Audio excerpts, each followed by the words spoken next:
Well, good morning again, everyone, and welcome back to the KSR YouTube channel, where we're on the road today for this video. Haven't done this in a little while, but we're doing something pretty fun for the next couple of days. Wanted to bring you guys along for it.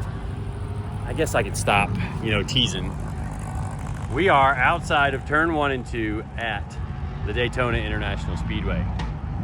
So this weekend, which I mentioned before in another video, is the Classic 24 for the Historic Sports Car Racing Association, and it's at Daytona International Speedway. So we're here with Lee and the Viper, the Coupe Viper, the green one, and he's got a sprint race this afternoon, and then we have an hour-long enduro race tomorrow morning, and then we have another sprint race, I think all before lunch tomorrow. So 2 races tomorrow, 1 race today. Eddy and Lee qualified yesterday afternoon and this morning. Time for me to go get inside, get to work, and see if we can go win us some races. Here we go.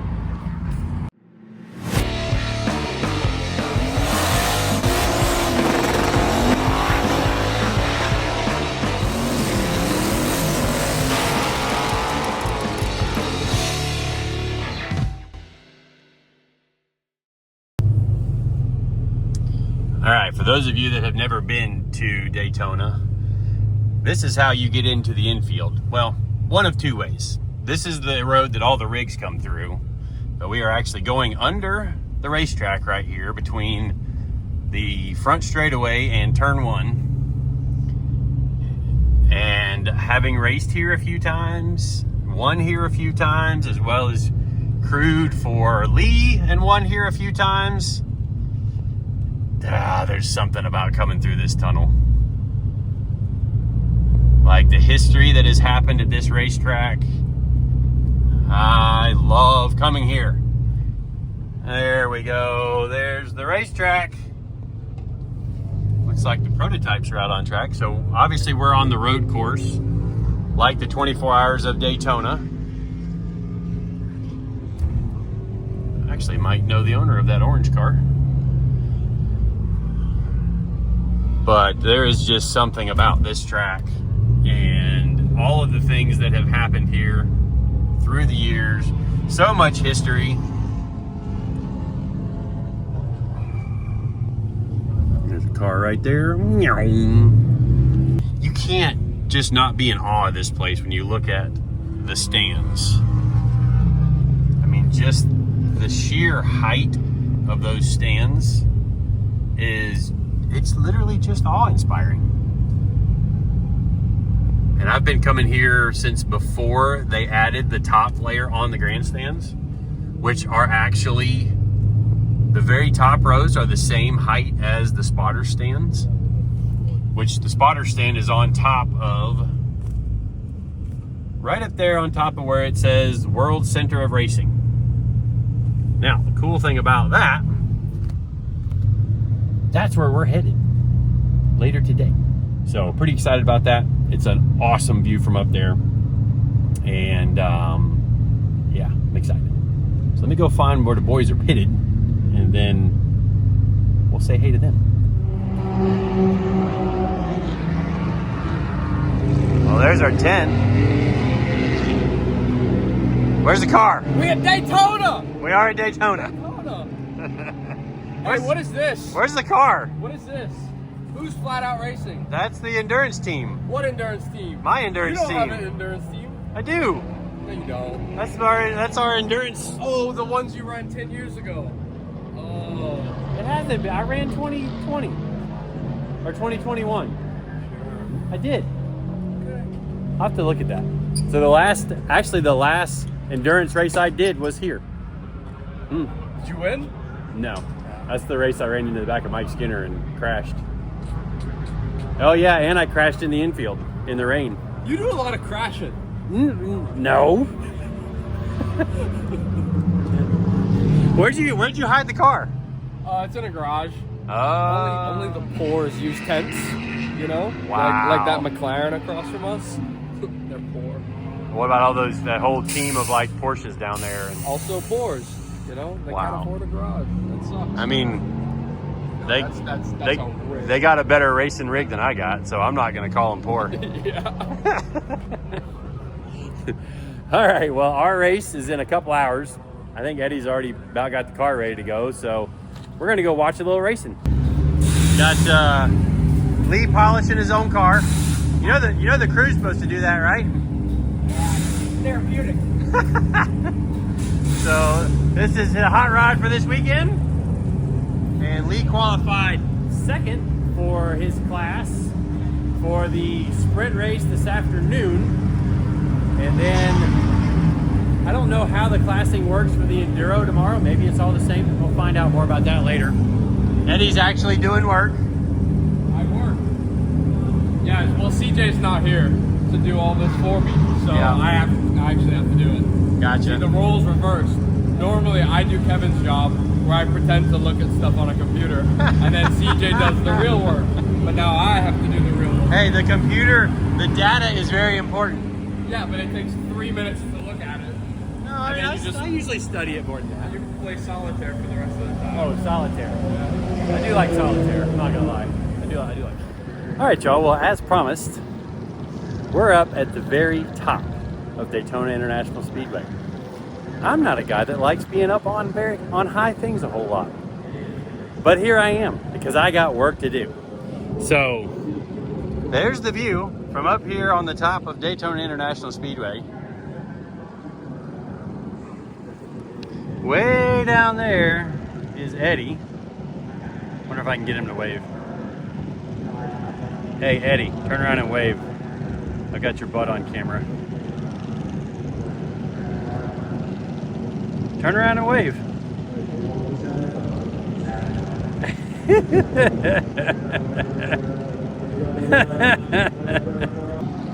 So, Eddie's a long ways away down there with the car, getting Lee ready to go, strapping him in, putting the net in, checking that his cool short's working and all that good stuff. And I'm gonna do some spotter work from up here. This is where all the NASCAR spotters are during the Cup races, as well as the Rolex 24, all that good stuff. But it's quite the view, I'm not gonna lie. Like, there's the beach over there. You can actually see the ocean out there on the horizon.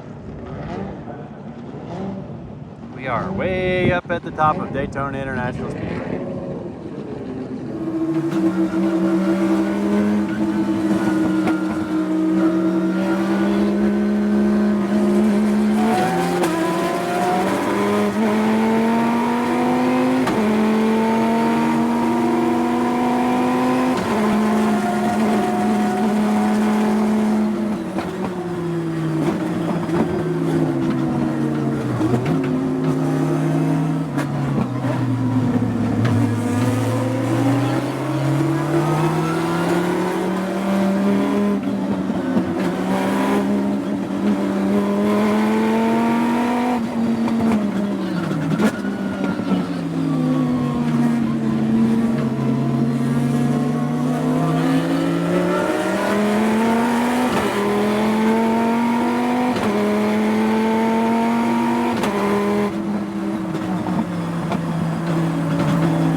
I missed the action because they were spinning out all around him, and I was busy working, not filming. So we'll show you the in-car camera from all that.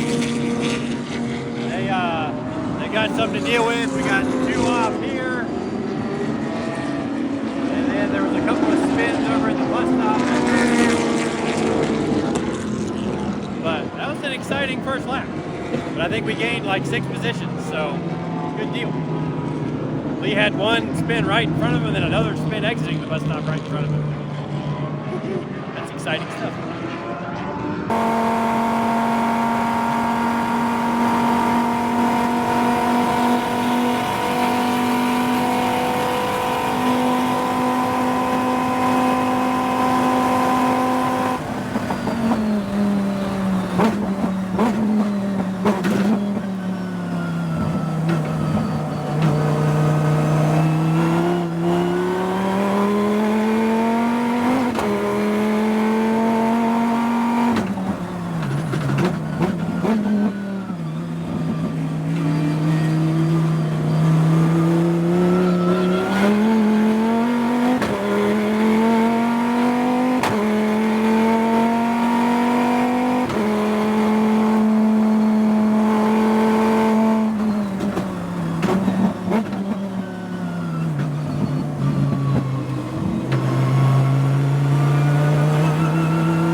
Alright, so just so give you guys an idea of some of the things that we do and what we get to see at some cool places that maybe you've only seen on TV.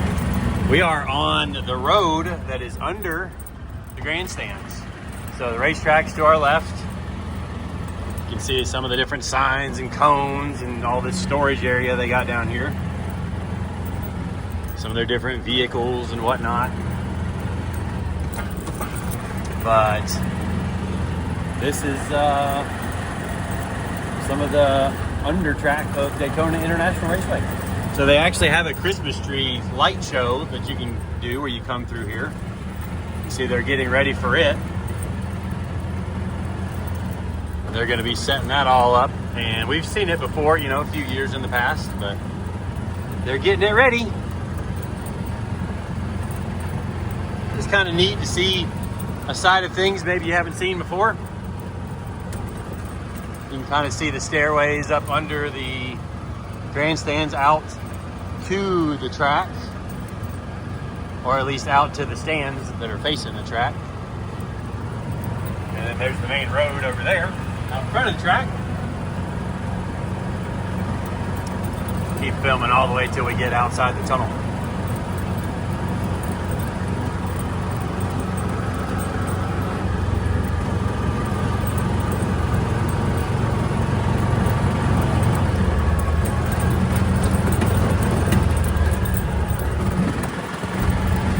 Here we are. A little windy.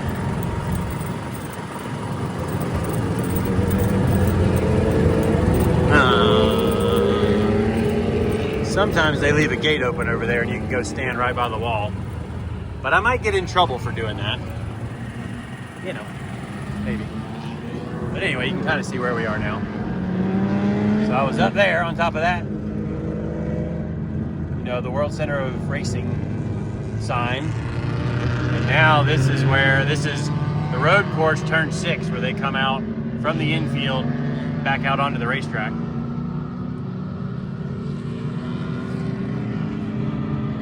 This place is so huge. And there I am in the mirror.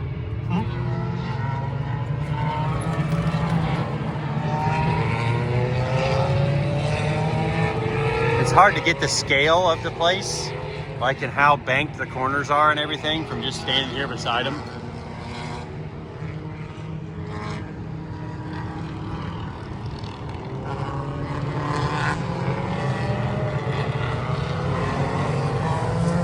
Yeah, so here they're about to come out of the infield. Here comes the pace car for the next race.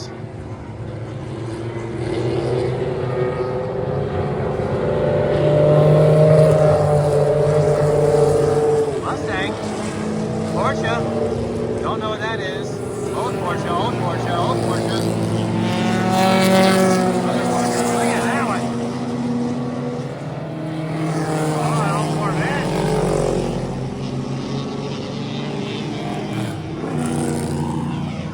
Sweet. All right, I'm gonna go pick up Eddie and take him up there. I got the moon.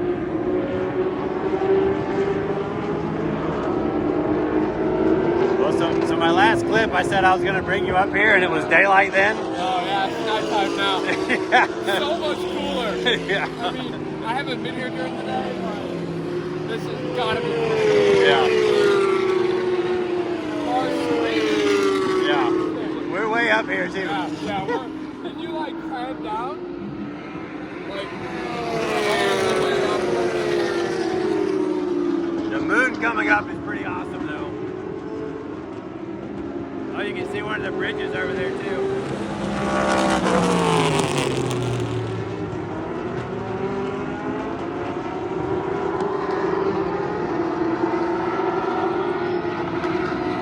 Pretty cool.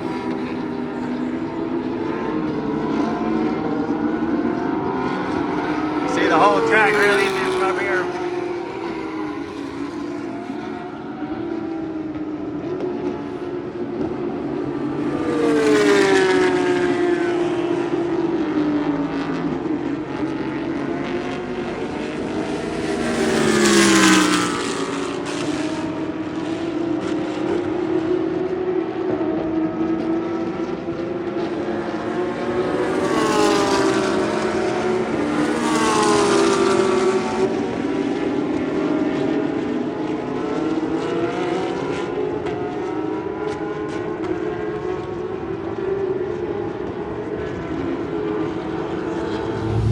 Back at the track Saturday morning. Yep.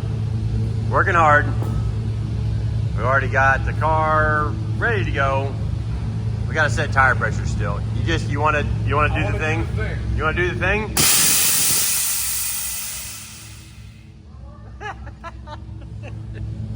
That is kind of fun. So Lee's getting dressed and bringing our headsets, because we basically came right to the garage from the hotel this morning. And pretty much just gotta set the tire pressures and send him on track. This is a 1 hour long enduro, so that'll be kind of fun. So it's full of fuel. Yeah, let's see what happens.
What's the battery voltage?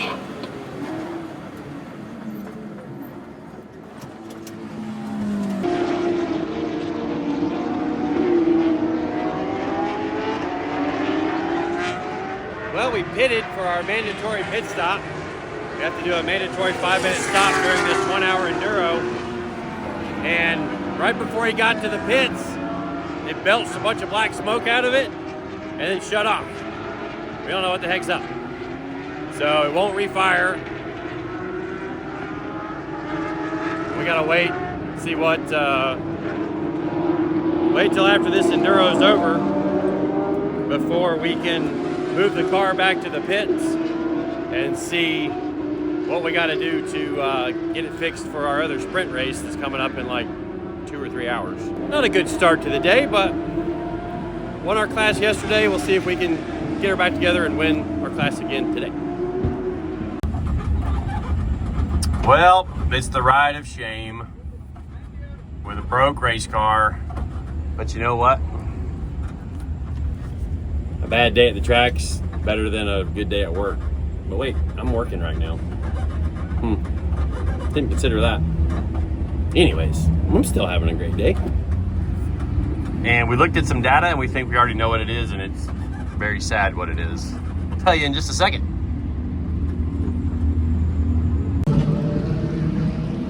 Well, Broke it. you broke it. You broke it. So we've got a problem in the air temp circuit. And what happened was, while he was on track in the enduro, it went from reading normal air temperatures to like freezing air temperatures. And so it dumped a ton of fuel at it. Every time he was on decel, it would just flood the thing with fuel. And when he comes to pit road, it loaded up and shut off right before he pulled into the pits. So once everything cooled back off again, it fired back up. So there's a short somewhere in the harness that we've got to find. And that meant we went ahead and skipped our last run of the day. We could have turned the sensor off, but we didn't know what it was going to target for air fuel with the sensor off, and just decided to play it safe. It wasn't worth risking blowing up the motor, crashing the car, or anything like that. So packing it up, taking it back home, see if we can find the short in the air temp sensor circuit, or we'll just break it out at the ECU and wire a new air temp with our own little wiring harness. That's probably what'll happen. Probably be what happens. Yeah, but you know, still a pretty good day at the racetrack. We won our class yesterday. We're running pretty well. I think we were leading our class today in the enduro until we weren't. And that's the way it goes sometimes. But we're gonna head back to Gainesville, drop this thing off so we can work on it next week. But anyways, appreciate everybody watching, subscribing, following along. Hope you liked the live action of Lee racing. Probably should have videoed some more with him, but he's working and talking with other people that showed up. On your way? Yeah. Too bad. Usual. Wow. All right, anyways, we'll see you guys back next time in the shop. Bye.